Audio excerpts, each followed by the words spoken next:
G'day mates, welcome back to my YouTube channel. In today's video, I'm going to be covering everything you want to know ahead of DreamHack Duos kicking off this week. I'll be talking about NAEs today and EU tomorrow. So which pros are playing with who, where are they dropping, who's looking like they're going to take it out, and who's been struggling at the moment. Also, there's a few huge pros that are just sitting out this duo DreamHack that I have to talk about because some of them are the biggest names in the business. I also want to give you guys some advice. If you're going to be playing in DreamHack this week, I've just spent the last 2 days watching all the pro scrims, and I've got some big tips for why some teams are performing so well and why some teams are struggling, because this meta is designed for trios, and a few of the drop spots that look like they're really good for duos just really aren't performing well. So I'm going to cover all of that, and at the end of today's video, I have to talk about Liquid Scope getting signed to one of the biggest orgs in the world, and why this is a huge turning point in my opinion, and what it means for esports and Fortnite going forward. You guys know the deal. If you're loving the daily uploads and you want to support me, please use code Aussie in the Fortnite item shop and click that big red subscribe button down below. Thank you so much. Before I jump into showing you the drop spot map of where all the pros are going, who's doing insane and who's struggling, let's talk about who's just not going to be playing this DreamHack at all, because they're some of the biggest names in the scene. We have Zayt still sitting out this DreamHack because he's been on a break for a few weeks now. We have Saf sitting it out, and Bugha. So Bugha and Saf could have very easily played DreamHack together. I'm guessing both of them just weren't feeling like it. I feel like even though both of them have kind of been doing other things, Bugha's been streaming and playing a bunch of Valorant. I'm sure you guys have seen it. Hasn't really been playing in the scrims. I kind of assumed they would play duos though, but I'm guessing neither Saf or Bugha really want to play. I'm sure if one of them said, hey, let's play, I really want to do this, the other one probably would, but it looks like they're both going to sit it out. And that also leaves Bizzle as a big question mark for me. I don't know. Bizzle hasn't been playing any of the duo scrims. He said nothing on social media. Clix is playing with Deyy, so I guess we've got 4 of pretty much the competitive veterans in the scene all not playing. No Bizzle, no Bugha, no Saf, no Zayt, and no Chap. That's pretty scary, I'm not gonna lie. That's 5 of the absolute OG veterans all sitting this one out. Since it's duos and we haven't seen duos for a while in NAEs, there's been a few third-party EU tournaments that I'll talk about tomorrow, but we haven't got too much to go off recently. But one incredibly interesting point is for DreamHack Duos, the last duo event we had in NA East, all of the top 5 teams are still together. We have Clix and Deyy, Degen and Ages, Kanata and Macwood, Qua and Nico, Cazz and Whofishy. And it makes sense. If you came top 5 in the last duos event, why would you split for this one? So let's start at the very top. Let's start out with Clix and Deyy, because they're the ones with the most pressure on themselves to perform right now. They're the team who took out the win last time in insanely dominant fashion. They're looking pretty good. They're currently going Pleasant Park. They've been mostly unconned in scrims, but at this point, I don't know if Ron and Unknown are actually going to go Pleasant and drop on them. I can't really see Ronaldo wanting to do that, which again, yes, you heard that right. Stable Ronaldo and UnknownxArmy are duoing together. They went there a couple of games, but that was when Clix wasn't playing. But for the most part, they've been uncontested Pleasant Park, which is an insanely good drop for duos. It has the upgrade, it has the god chest, it has a whole bunch of loot, a whole bunch of mechanical parts, and the guaranteed new off-road car. When they make endgame, they absolutely pop off. I said this with the last DreamHack. The reason why Clix does so well with Deyy is because Clix is a heavy tarper. He's a great tarper, uses a lot of mats though. He builds really big, really expansive tarps, but because him and Deyy are so good at fighting, they get easy refreshes to keep that going. So I honestly think Clix works so well because he's with someone who's as good of a fragger as Deyy. The only thing that sometimes might let them down, and honestly, there was a bunch of drama in scrims today with whether they were getting targeted, whether they were getting stream sniped, so it's kind of a little bit torn. But when they make endgame, whether it's because of drama in the mid game or just a poor rotation, it's hard to tell, they pop off. They have to be one of the top 5 most consistent duos right now in NA when they make endgame. So if they can fix up those mid games, whether it is being targeted or not, I do truly think they have a chance to go back to back in this DreamHack. Now, I know I glossed over that one a bit quickly. UnknownxArmy and Stable Ronaldo, it looks like it's so much fun. They were vibing out whenever I watched them play. They didn't actually stream any of the scrims, or they streamed a couple of games. It was more through the background of Bucky and Creo that I could actually hear what they were doing. I don't know how well they're going to go, I'm not going to lie, but I'm super excited to watch them either way. It's going to be good content, you know that. As far as where they're dropping, like I said, if they don't go Pleasant, don't be surprised. I don't want to spin this as a, oh my god, Ronaldo's contesting Clix. He just went there a few games, so I've got them on the map there, but I could easily see them go somewhere else. If I had to pick 4 more teams that I think are going to pop off in this dream hack, and again, I've only got a couple days of scrims to go off, I've got to pick Miro Rise, Jahq and Acorn, Scented Commandment, and Kanata Macwood. Now, don't come at me flaming me if I didn't mention anyone you think's insane. I could very easily see other teams go well. This is just because of their drop spots and how well they're playing in scrims and how well they've played in duos in the past. So I want to run through those. Miro and Rise right now, dropping at Holy Hedges, is probably the most consistent duo of scrims in the last 2 days, up there with Kanata and Macwood. Now, Kanata and Macwood both weren't streaming, so it's hard to see exactly how well they're going. I mean, they're consistent in everything. They have their usual craggy cliffs. They know it so well. With the new vehicles, edge map drops are even better now. That's one of the big tips I want to give you. Don't be afraid to go more of an edge map shambles drop right now. If you have one of the gas stations, if you consistently get your hands on those off-road vehicles, you will be fine in duos. The surge tags aren't too insanely high without snipers in the game now. If you rotate early in those vehicles set up, you can really pull off a good edge map drop, and that's what I think Kanata and Mac would have been doing. But Miro and Rise, one of the new teams on the block, I don't know much about Rise, but I was so impressed watching him play with Miro out of Holy Hedges. They make like top 5 almost every single game, winning a few of them as well, and with no rigid playstyle. Like, they don't always go low or always go high. They just have really, really good positioning and really good rotations, because that's the second thing I want to talk about. With no mobility in the game and only having 3,000 mats, not 4,500 like you would have total for trios, it's really rough right now. And that's why maybe Miro and Rise are doing so well. There's quite a lot of nom crates at Holy Hedges. You do get a decent amount of peppers, and right now, if you can go a drop that consistently gets you decent peppers like Holy or Caddy, which takes me into Scented and Commandment's drop, you're going to be looking pretty good. I have to have Scented and Commandment up there because they're 2 of the best players, in my opinion, in the world. So are the other guys I've mentioned. They're insanely consistent, and they have caddy corners. I've talked about this. You've now got the new NPC that upgrades and sells mechanical parts. You have guaranteed peppers, or pretty much guaranteed peppers. Guaranteed full shield as well, because ghost mushrooms or slurp mushrooms, you guys told me I called them wrong in the last video. Coconuts are back. They have a guaranteed off-road vehicle. They literally have all the mechanical parts. That team is looking absolutely insane right now. I have to think they're going to be up there to take it all. Last of which, I mean, it's Jahq and Acorn. They win everything. I know they normally win everything as a trio with Jahq and Acorn, but for the most part, they've won all the trio events recently. They've been a duo since the dawn of time. They've been a duo now for years. They really do have that chemistry. They're going Slurpee Swamps right now, uncontested as far as I can see it from any tier 1 teams. They're looking fantastic. Again, they weren't actually playing a lot of the scrims, which scares me a little bit. I did actually see that Acorn was streaming Trio Arena while the duo scrims were on, so I don't know if they're just that confident or they just didn't want to play them, but they're looking fantastic as well. And you'll notice one commonality between all of those, because I'm pretty sure Ron and Unknown won't go Pleasant. They're all uncontested. Those drops look fantastic. There's a lot of other really good teams on the map that I'm going to talk about, but almost all of them are contested, which is really hurting their chances of doing well. I mean, right now with split drops and shambles drops, the loot is actually pretty good on this map. I would say this map is actually more designed for duos than trios, because you can really put some of these shamble drops together, especially with those new off-road vehicles, but nothing beats having an uncontested major POI in duos though.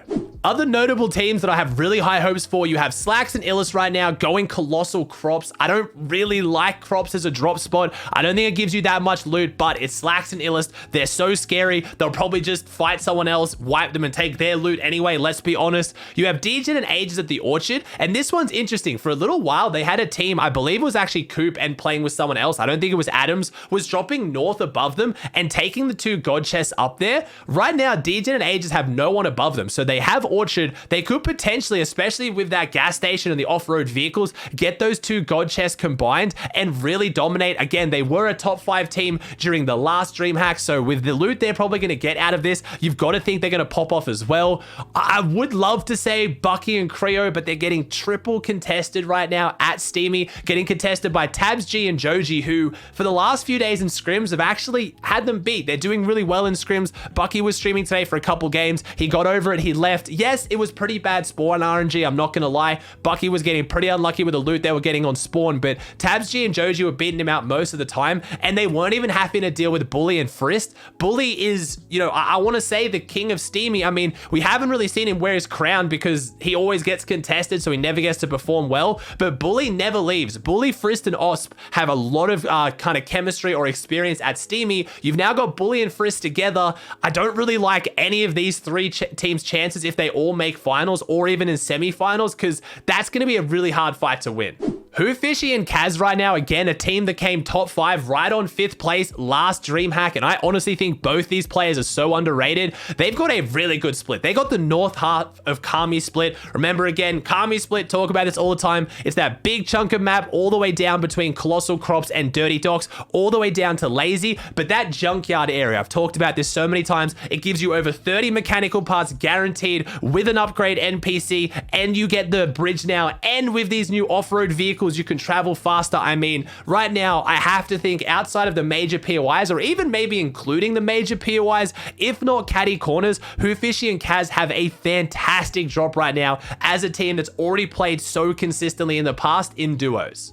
You can't go past two big names of the likes of Stretch and Edgey at uncontested Lazy, but they're a new team that's played together recently. They're both fantastic. They're both phenomenal. I think that could be, I don't want to say my wild card, because who would be surprised if they saw Stretch and Edgey take out a tournament, but we haven't seen them play together right now. But I have to think that is a very, very scary team, especially the fighting power in that team. Stretch is, in my opinion, one of the best fighting IGLs or smartest players, even though he doesn't IGL as much in trios. He's played with Zayt in the past. He never had to be the main IGL. But if you ever went back and watched Stretch when he was on his solo tear, when he was winning like everything in solos, this guy is not just a nuts fighter. He is so smart. Pair that with Edgey as well and an uncontested Lazy, I have to think they're going to be able to do crazy things. Retail Rose looking a little bit like Steamy Stacks. You got Smacked and Casca, Ved and Knifer, Tragics and Cease, all phenomenal teams, all could do really, really well out of a triple contested Retail Row.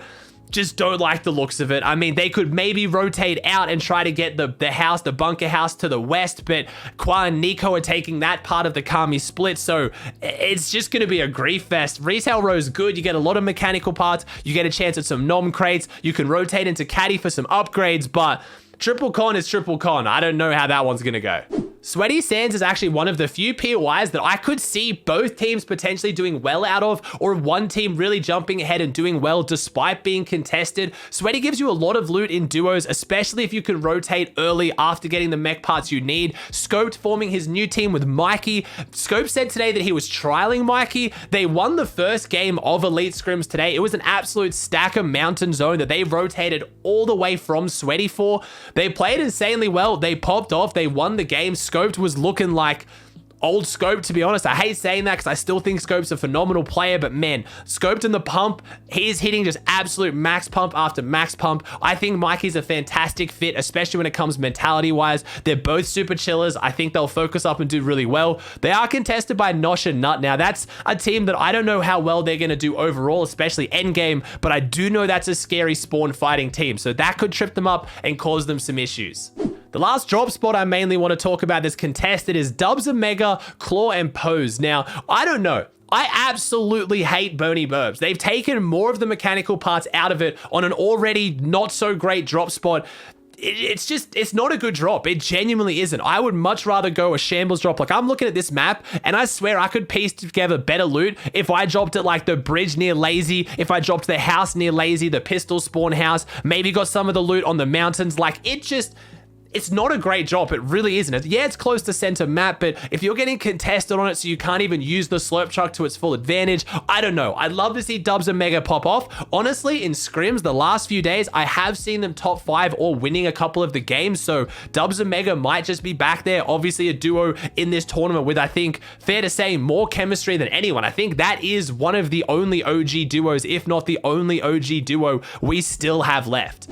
Sorry, jump the gun on that one. Dirty Docs, Reverse 2K, and Threats have been looking really, really good, but getting contested by Alan Jampa has been pretty difficult. Alan Jampa, a new team on the block. Jampa obviously has some experience at Dirty Docs. Reverse 2K has a lot. I mean, they've been doing well. I like that team. When they make endgame, they play really, really well. It's just the spawn fights that are tripping them up. And as always, Reverse 2K is just going to be under-respected for, I don't know, the end of time. Reverse 2K could literally win the next World Cup, and I still think people would sleep on just how good he is, but they could be a sleeper team to do well. If they weren't contested, I would put them up there much, much higher on my list. There's a few other teams as well. Chrysax and Yelty, I think, could be a wild card out of Camp Cod. It's a pretty rough rotate. I don't really like how Misty Meadows is looking. Voil and Rokane trying to get, I think, the right side of Misty, while Fatch and Carey try to get the left side of Misty, as well as some of the mountain loot, but Felix and Sparebow are going there, so you got a lot of congestion in there. XMB and Eclipse are an interesting team. XMB is rising in popularity a lot lately. One of the players I've been pushing for to get so much more recognition, not just as an IGL and a TARP, but just a generally phenomenal player. Pair him up with Eclipse, who's been on the rise. I don't think it's too mean to say Eclipse did see a little bit of a drop in his performance. You know, he was obviously a World Cup demon around that early days, but he has been performing really well, and XMB and Eclipse have played, I think, every scrim game the last 2 days, really trying to lock this down and improve.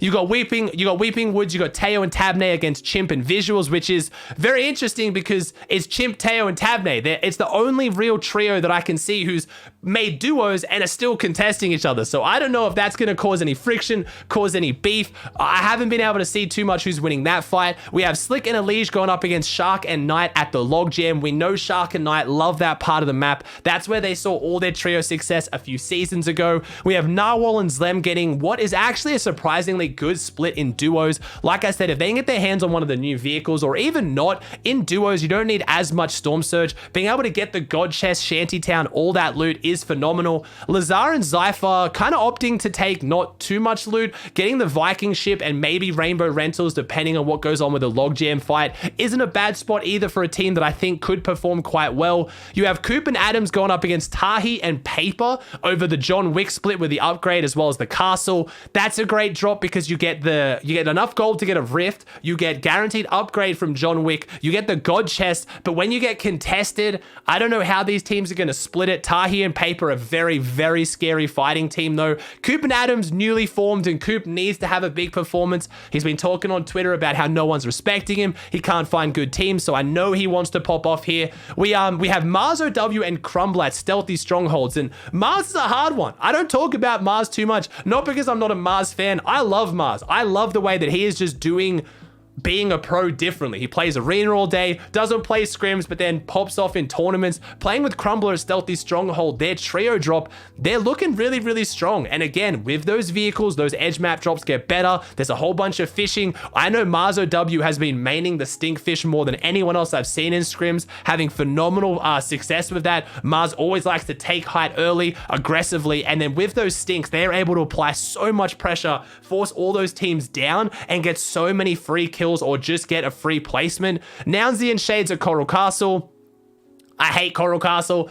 They've added a bunch of fishing spots inside the actual castle to try to make the drop better, but it's still Coral Castle. It's still edge map, tough rotates, not so great loot. I mean, Blake and Assault, interesting team. Blake not playing with Ron, now finding Assault. They've been doing okay in scrims, mostly when they get zone. When they don't get zone though, they are at the complete opposite end of the map. I keep saying if you get the new vehicles, there's no new vehicles they can get at all. So I hope they can do well, but my hopes aren't too high.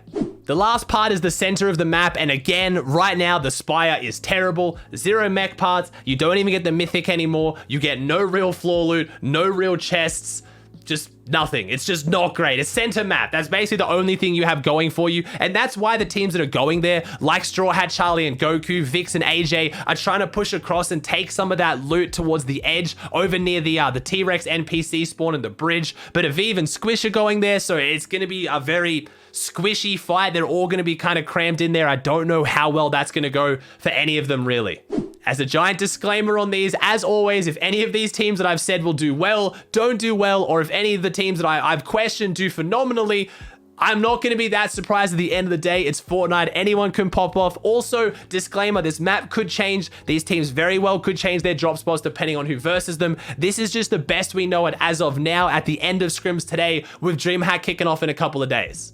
Last but most definitely not least, I want to talk about Team Liquid signing Scoped. Firstly, phenomenal. I'm so happy for Scoped. I think Liquid is almost like the dream org for most pro players. They have such a proven history of signing insane players and supporting them and really treating their players so well. So hats off to Scoped, hats off to Team Liquid. I love it. I do want to talk about what I think this means and a trend that it's showing inside Fortnite and the competitive ecosystem. It's the fact that orgs are choosing to sign players, and this is no disrespect to Scoped. I could see Scoped popping off and potentially win an FNCS or start placing first in a bunch of tournaments, but there are other players right now who have been placing more consistently for a long period of time who aren't being signed to a free agents that any of these orgs could sign. But you've now had TSM and Team Liquid both sign pro players who place but haven't won something in a while but make content, because that's where the value is coming from right now. And again, I can't stress this enough. I love Colazo, I love Scoped. I mean this with the biggest compliment possible. They are pro players who've built up their own brand, who on top of all the stress of being a pro player make content, and that's why they're worth so much more. The only top tier org that I can think of that recently has been signing pro players who don't make content and only really place is G2, but they're recently building into Fortnite, and FaZe with Centered, because obviously Centered's gonna place second place in 2 FNCSs, but he only makes montages here and there, and I don't want to hear that all they post on Twitter,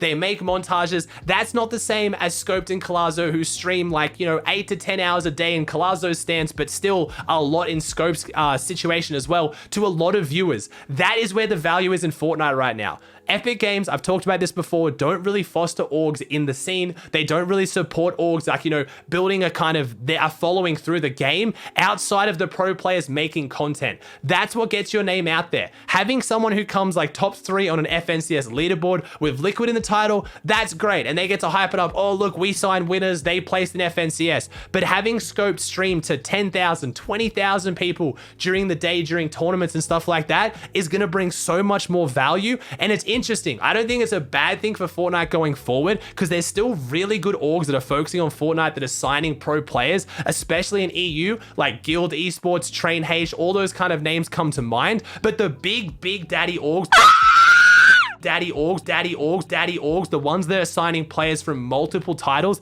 like Liquid, like 100 Thieves, like TSM, they're signing pros who also make content. This is the final straw of that. Liquid signs Scoped. This is the one that seals the deal. If you're a pro player at the top of your game and you're not making content, it's gonna be hard to join one of those top tier orgs, which might not be necessary. I'm not saying you have to do this. It's just an observation that I found really interesting about Fortnite right now and how it's moving forward as an esport.